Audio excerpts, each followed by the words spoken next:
சென்னை சைதாப்பேட்டையில் சிறுவன் குடித்த மெட்ரோ குடிநீரில் எந்த கலப்பும் இல்லை என்றும் இறப்புக்கான காரணம் பிரேத பரிசோதனை முடிவில் தெரியவரும் என்று சுகாதாரத்துறை அமைச்சர் மா சுப்பிரமணியன் தெரிவித்துள்ளார். சென்னை சைதாப்பேட்டையில் நோய் தொற்றினால் சிறுவன் உயிரிழந்த நிலையில் அப்பகுதியில் மருத்துவ முகாம் மற்றும் நோய் தடுப்பு நடவடிக்கைகள் தொடர்பாக அமைச்சர் மா சுப்பிரமணியன் மற்றும் சென்னை மாநகராட்சி ஆணையர் ராதாகிருஷ்ணன் ஆகியோர் நேரில் பார்வையிட்டு ஆய்வு செய்தனர். இதன் பின்னர் செய்தியாளர்களை சந்தித்த அமைச்சர் மா சுப்பிரமணியன் சிறுவன் குடித்த மெட்ரோ குடிநீரில் எந்த கலப்பும் இல்லை என்றும் பிரேத பரிசோதனை முடிவில் இறப்புக்கான காரணம் தெரியவரும் என்றும் தெரிவித்தார்.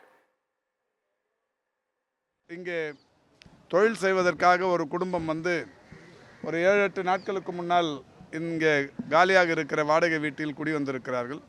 அவருடைய குழந்தை ஒன்று நேற்றைக்கு முன்தினம் வாந்தி பேதி என்கின்ற வகையில் மருத்துவமனையில் அனுமதிக்கப்பட்டு மரணமடைந்திருக்கிறது.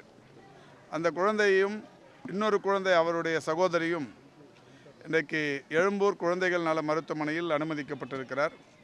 அவருக்கும் இந்த வாந்தி பேதி என்கின்ற வகையில் அனுமதிக்கப்பட்டவர் இன்றைக்கு வயிற்றுப்போக்கு வாந்தி இருந்த காரணத்தினால் அவருக்கு இந்த ஓஆர்எஸ் கரைச்செல்லாம் கொடுத்து ஒரு நல்ல நிலையில் ஸ்டேபிளாக இருக்கிறார். ஒன்றும் பிரச்சனை இல்லை. எந்த காரணத்திற்காக இது ஏற்பட்டது என்பதை ஆய்வு செய்திருக்கிறார். உடன் குடிநீர் மற்றும் கழிவுநீர் அகற்று வாரியத்தின் அலுவலர்களும் மக்கள் நல்வாழ்வுத்துறையைச் சேர்ந்த ஃபுட் சேஃப்டி உணவு கட்டுப்பாட்டுத்துறை அலுவலர்களும் வருகை தந்து இந்த பகுதியில் தொடர் ஆய்வை காலையிலிருந்து மேற்கொண்டு வருகிறார்கள். குடிநீரை பொறுத்தவரை இன்றைக்கு அது பரிசோதனைகளுக்காக கொண்டு செல்லப்பட்டு குடிநீரில் எந்த விதமான கலப்பும் இல்லை என்று ஆய்வகத்திலிருந்து அந்த ரிப்போர்ட் வந்திருக்கிறது.